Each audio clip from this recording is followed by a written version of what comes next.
Assalamualaikum warahmatullahi wabarakatuh. Selamat pagi, siang, sore, malam semuanya. Bagaimana nih kabar kalian? Semoga tetap kabar yang baik-baik saja ya, dimanapun kalian berada. Seperti biasa, saya di sini hadir kembali untuk kalian semua untuk membawakan sebuah cerita horor yang sangat bagus untuk menemani aktivitas harian kalian. Dan di video kali ini kita sudah sampai di part 2 ya, dari cerita yang berjudul Si Danyang Lembah Jengges. Makanya buat kalian yang baru hadir, yang baru nemu video ini gitu, saya sarankan untuk terlebih dahulu menonton di part sebelumnya, yaitu di part 1 ya, karena biar kalian paham gitu alur cerita di part kali ini. Nah, buat kalian yang sudah nunggu dari kemarin nih lanjutan cerita dari channel ini dari judul ini gitu, sekarang nih saatnya lah kita akan melanjutkan ceritanya lagi. Oke, buat kalian yang belum absen, seperti biasa dong absen dulu di kolom komentar gitu, biar saya di sini makin kenal dengan kalian semua. Dan terima kasih banget yang sudah selalu hadir, yang sudah selalu support, yang selalu komen-komen di setiap video di channel Dimensi Mimpi gitu. Makasih banget semuanya. Ada Kak Esther, ada Kak Hani, ada Kak Dian, ada Kak Herlina, ada Kak siapa lagi tuh, masih banyak nih ya. Makanya absen dulu ya, sering-sering absen jadi saya makin kenal dengan kalian semua. Oke, tak langsung banyak basa-basi lagi aja. Udah siap kan? Udah siap untuk mendengarkan ceritanya kan? Oke, kita langsung masuk aja ke dalam ceritanya.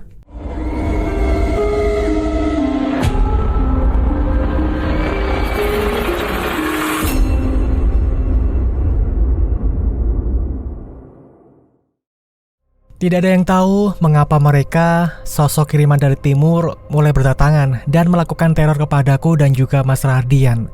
Sama seperti Mas Radian, pesan yang mereka sampaikan pun membahas tentang Danyang.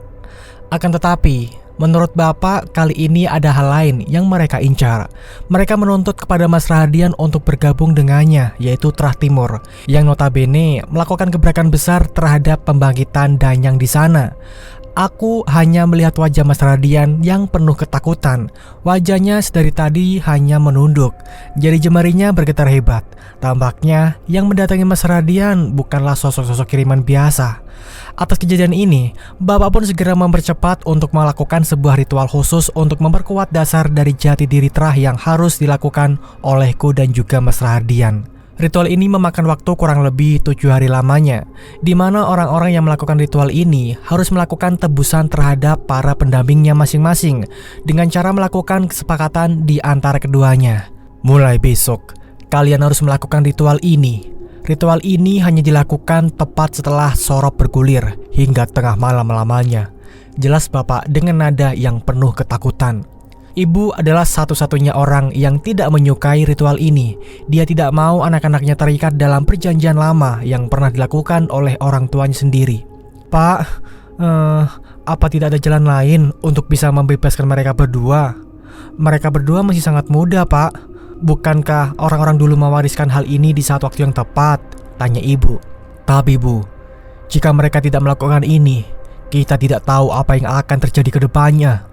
Bukankah Raden Suropto dan juga Mas Krishna sudah menyebutkan bahwa orang-orang timur akan berdatangan untuk membalaskan dendam atas kematian Raden Angkoro?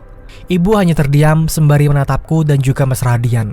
Dia begitu tidak tega tatkala mendapati takdir anak-anaknya yang harus mengemban beban seperti orang tuanya dulu. Kenapa ibu ragu? Tanyaku dengan polosnya. Ibu yang merupakan salah satu keturunan dari keluarga Ningrat sangat ragu dengan hal itu. Keraguan yang dimunculkannya seperti membuka kenangan buruk di masa lalu orang tuanya, Raden Argoyo Pripto. Kakekmu pernah melakukan hal ini, Nak. Dia adalah satu-satunya orang yang melakukan hal ini untuk dirinya sendiri. Namun pendampingnya menuntut lebih dan dalam kehidupannya, dia sering mendapatkan gangguan-gangguan aneh. Dalam penuturan ibu, Raden Argoyo Pripto pernah melakukan hal ini. Mungkin melakukan dasar jati diri tidak dilakukan oleh semua orang, dan hanya orang-orang tertentu bagi mereka yang memiliki pendamping. Sempat disinggung lebih dulu jika ibu melarang hal demikian karena dirinya tidak ingin hal yang sama terjadi kepadaku dan juga Mas Radian. Resiko yang akan didapatkannya lebih besar dari apa yang mereka inginkan, seperti terhindar dari gangguan aneh dan hal yang lainnya.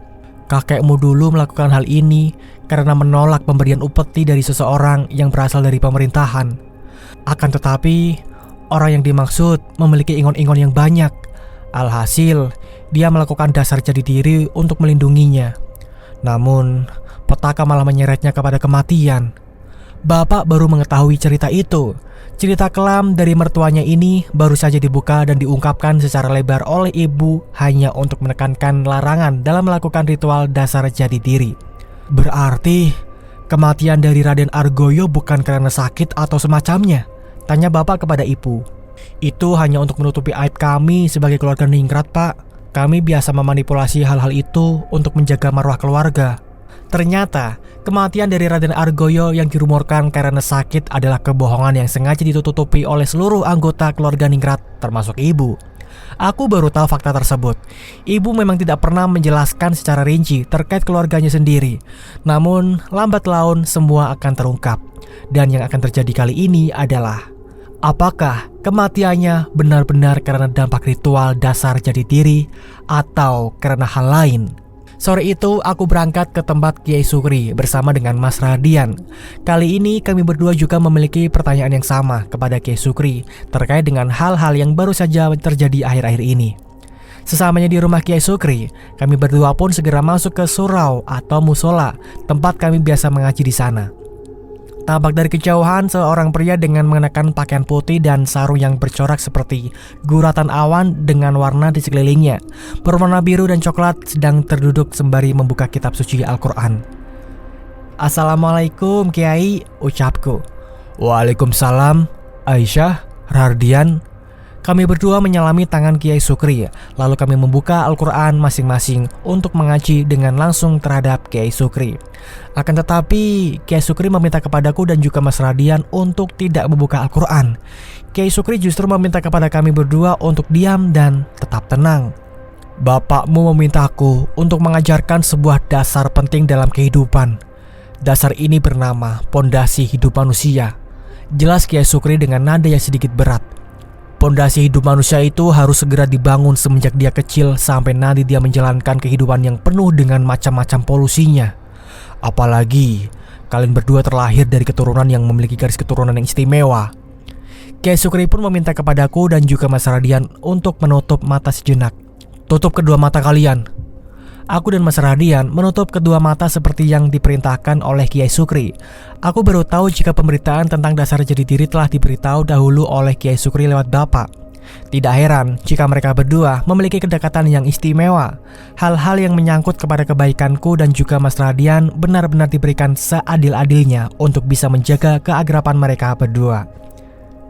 Nyai Aisyah Artonegoro dan Raden Mas Radian Artonegoro, kalian berdua harus menjalankan puasa mutih. Puasa untuk mensucikan tubuh kalian dan juga membuat pondasi dalam kehidupan kalian. Saat dimana kami berdua sedang terpejam, tiba-tiba masing-masing pundak kami disentuh oleh sesuatu dari belakang tubuh kami. Sentuhannya benar-benar memberikan kehangatan bagi hati dan pikiran kami. Kiai Sukri sudah tahu akan hal itu. Dia kemudian mengucapkan salam hangat kepada sesuatu yang berada di belakang tubuh kami berdua. "Kalian berdua memang anak-anak yang beruntung. Pendamping kalian bukanlah pendamping yang melanggar titah leluhur terdahulu."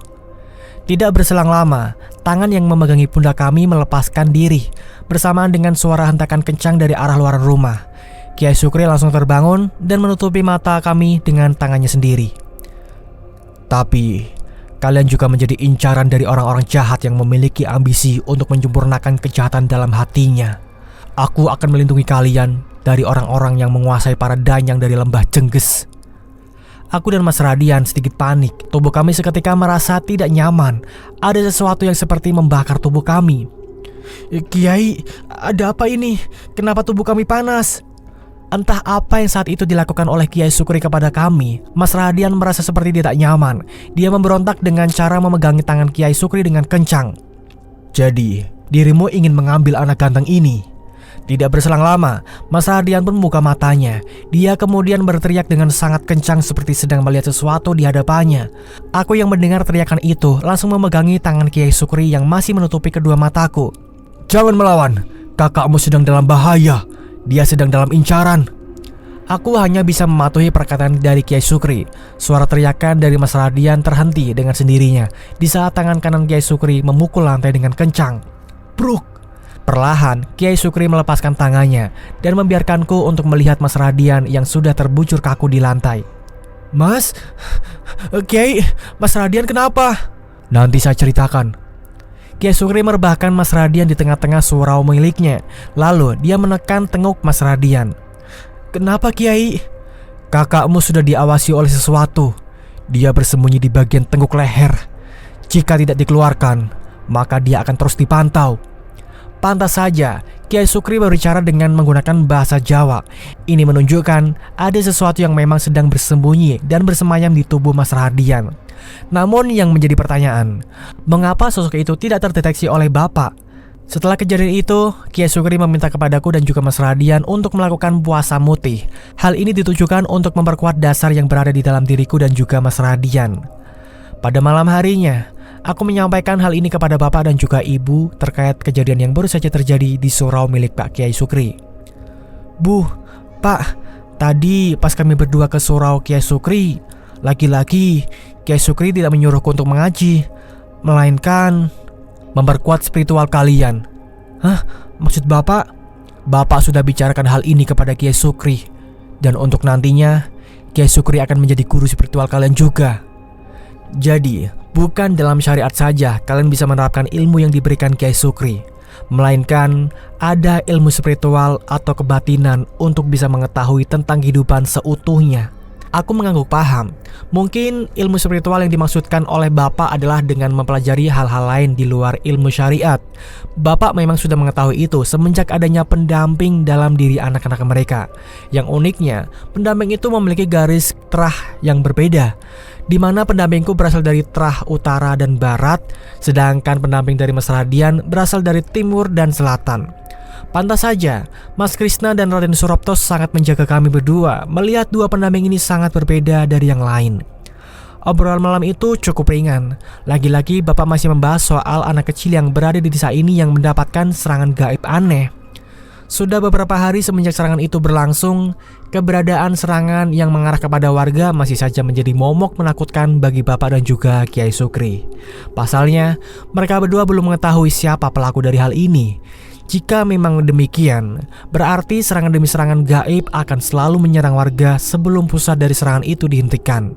Keesokan harinya, aku dan Mas Radian sudah menjalankan perintah yang diberikan oleh Kiai Sukri mengenai pemberlakuan puasa mutih yang harus kami jalani. Memang terasa berat, apalagi sembari menjalankan aktivitas lainnya. Akan tetapi, hari pertama aku dan Mas Radian menjalankan puasa mutih, hal-hal yang di luar nalar selalu terjadi di sekolah. Saat itu aku bersama dengan Alia atau teman sebangkuku ingin pergi ke lantai 3 dari gedung sekolah kami. Kebetulan di lantai 3 ini dikenal oleh para murid-murid sebagai lantai yang penuh dengan misteri. Pernah suatu ketika tatkala ada seorang guru yang mendapati sosok wanita bergaun putih berjalan ke sebuah ruangan kosong yang ada di lantai tersebut. Saat guru tersebut mendekati ruangan itu, ia tidak menemukan sosok wanita bergaun putih. Usut punya usut nih. Sekolah ini dulunya adalah bekas pembantaian orang-orang Belanda terhadap para pribumi yang dikuburkan dalam satu liang lahat. Lalu tanah tersebut akhirnya dibeli oleh salah satu yayasan yang nantinya akan diubah menjadi sekolah. Sejak pertama sekolah ini dibangun, banyak sekali gangguan-gangguan aneh seperti sering terjadinya kesurupan, kecelakaan lainnya, seperti seorang murid yang terjatuh dari lantai 2 hingga menyebabkan pendarahan di bagian kepalanya, dan masih banyak lagi. Sudah beberapa kali juga pihak sekolah mendatangi seorang kiai dan ustadz setempat, dan salah satunya adalah Kiai Sukri. Namun dari semua kiai atau ustadz yang berhasil membuat perjanjian, hanya Kiai Sukri saja yang mampu membuat para penunggu di sekolah tersebut tunduk asalkan dengan satu syarat.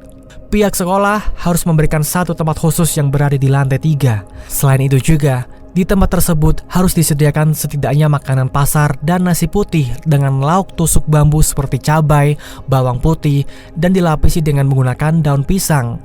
Dan kebetulan, Alia mengajakku untuk menuju ke lantai 3. Katanya, di lantai 3 banyak hal menarik yang tidak semua murid mengetahuinya.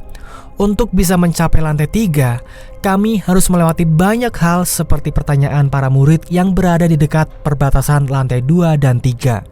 Mereka juga menghimbau kepada kami untuk tidak naik ke lantai 3 karena sudah menjadi larangan khusus dari pihak sekolah.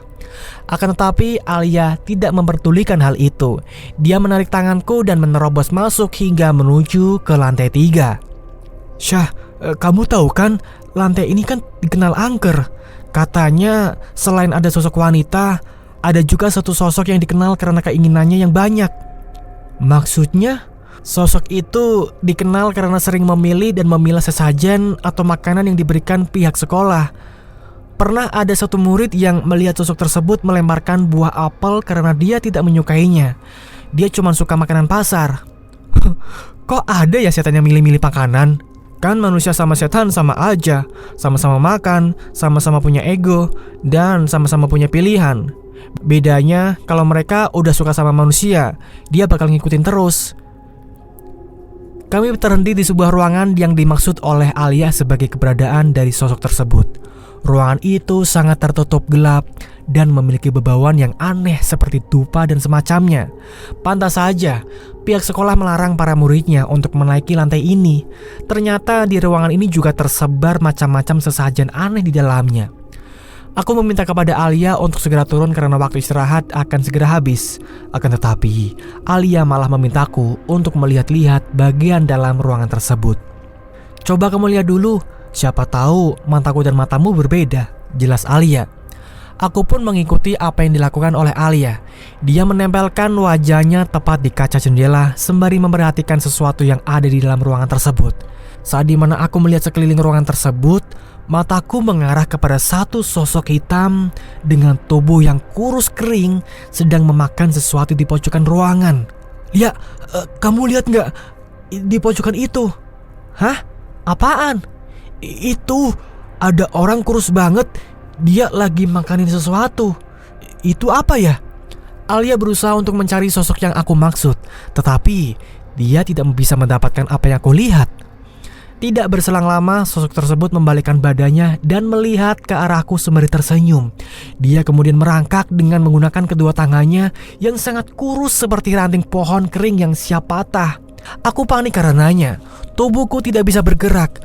Alia memintaku untuk segera pergi dari tempat tersebut karena bel masuk sudah berbunyi. Namun, mengapa tubuhku membeku? Di saat yang bersamaan, sosok tersebut sudah mendekatkan dirinya ke jendela dan menempelkan kedua tangannya ke bagian kaca. Serasa nyata, aku seperti menyentuh kedua tangan sosok tersebut yang sangat kasar seperti bebatuan keras. Wajahnya yang penuh dengan bulu dengan sorot mata yang memerah menatapku dengan tatapan yang tajam. Tidak berselang lama, pundakku ditepuk oleh sesuatu yang tampak familiar rasanya. Tepukannya seperti tepukan saat aku dan juga Mas Radian berada di surau milik Kiai Sukri kemarin hari. Tiba-tiba, dia berucap sesuatu dengan ucapan yang menggunakan bahasa Jawa. "Ojo ganggu putuku, Korongso." Yang artinya, jangan ganggu cucuku, Korongso. Sontak saja, sosok tersebut langsung menghindar dan bersembunyi di balik lemari yang ada di ruangan tersebut. Tubuhku langsung melemas. Alia yang melihatku seperti terpental langsung menanyakan sesuatu. "Syah, kamu kenapa?" Aku hanya terdiam. Tubuhku seperti dikendalikan oleh sesuatu yang ada di dalam diriku. Mungkin sosok Korongso itu melihat wujud asli dari pendampingku hingga membuatnya terbirit-birit. Sejak kejadian itu, aku dan Alia tidak kembali lagi ke ruangan di lantai 3. Aku juga menegaskan kepada Alia untuk berhenti mengajakku ke tempat-tempat semacam itu. Namun bagi Alia sendiri, dia merasa tidak puas. Dia merasa jika pihak sekolah telah menyalahkan sesuatu terkait apa yang memang sudah dilakukan oleh Kiai Sukri. "Kamu pernah dengar sesuatu tentang sekolah ini gak, Syah?" "Tentang apa emang?" "Sekolah tumbal. Dunia memang tidak akan berubah. Dalam hidup ini, tergambarkan beberapa keseimbangan yang sering ditemui. Bahkan langit yang cerah bukan berarti menunjukkan kecantikan dalam dirinya. Bisa saja dia menampakkan wajah gelapnya tatkala mendung tiba. Sama seperti halnya manusia, tidak semua yang tergambarkan oleh mata selalu baik dan benar. Bisa saja di waktu tertentu perubahan akan menyambangi keduanya. Aku awalnya tidak mempercayai apa yang memang dikatakan oleh Alia. Bisa saja apa yang dikatakan olehnya ya cuma karena rumor-rumor yang sering beredar di desa. Rumor yang membawa orang-orang tidak lagi memikirkan bagaimana cara menilai dengan memberikan penghakiman sendiri. "Kamu bisa tahu dari mana ya?" Alia hanya terdiam. Dia bahkan tidak memberitahu hal tersebut kepadaku. Entah karena ada sesuatu yang disembunyikan atau ada hal lain yang membuat Alia sendiri tidak mau mengungkapkannya. Sepulang sekolah, tubuhku terasa lemas. Seperti biasa, aku harus menanti Mas Radian di dekat gang masuk rumah. Karena sekolah kita berbeda, aku dan Mas Radian biasa saling menunggu untuk pulang ke rumah secara bersamaan. Berkisar 10 menit lamanya. Mas Radian melambaikan kedua tangannya. Dia kemudian menanyakan sesuatu kepadaku. Gimana? Di sekolah tadi ada cerita apa? Gini mas, aku dan Alia tadi mengunjungi lantai 3 di sekolah. Katanya ada salah satu ruangan yang dihuni oleh makhluk yang bernama Korongso. Tapi anehnya, saat aku dan Alia melihat ruangan tersebut, hanya aku saja yang dapat melihatnya. Kamu lihat sosok Korongso? Iya, bentukannya seperti kurus kering tapi berbulu. Tapi gak lama kemudian terdengar suara wanita dengan menggunakan bahasa Jawa. Mas Radian hanya terdiam saat mendengarkan ceritaku. Dia tidak banyak bicara saat aku menceritakan detail tentang sosok Korongso yang baru saja aku temui di salah satu ruangan tepat di lantai 3. Tidak terasa, obrolanku dengan Mas Radian sampai tiba di depan rumah. Bapak dan juga ibu sudah menanti di depan rumah sembari memberikan pelukan hangat kepada kami berdua. Gimana nak, hari pertama kalian puasa mutih? Tanya ibu kepada kami berdua. Kami aman-aman saja bu, jelasku. Tapi tidak bagi Aisyah bu, dia didatangi lagi sama sosok pendamping wanita berkebaya itu, ucap Mas Radian. Aku terkejut saat Mas Radian membeberkan obrolan tadi kepada ibu dan juga bapak. Kamu didatangin lagi nak? Tanya bapak. Itu karena aku bertemu dengan sosok Korongso pak. Dia muncul tatkala sosok Korongso itu mendekatiku, jelasku. Dia bilang apa? Ojo ganggu putuku, Korongso. Jangan ganggu cucuku, Korongso. Gitu artinya teman-teman. Bapak dan ibu saling menatap. Keduanya memang tidak kaget jika mendengar ucapan yang keluar dari sosok pendampingku. Hanya saja bapak dan ibu semakin khawatir jika nantinya akan terjadi sesuatu lagi di sekolah. Kita beralih ke Siti Pangalairan. Keberadaan Raden Suropto. Mas Krishna dan Raden Suropto menempati sebuah tempat yang bernama Siti Pangalairan.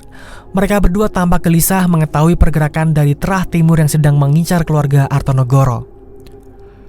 Kang Mas Suropto, apa benar Raden Argoyo dibunuh? Tanya Mas Krishna.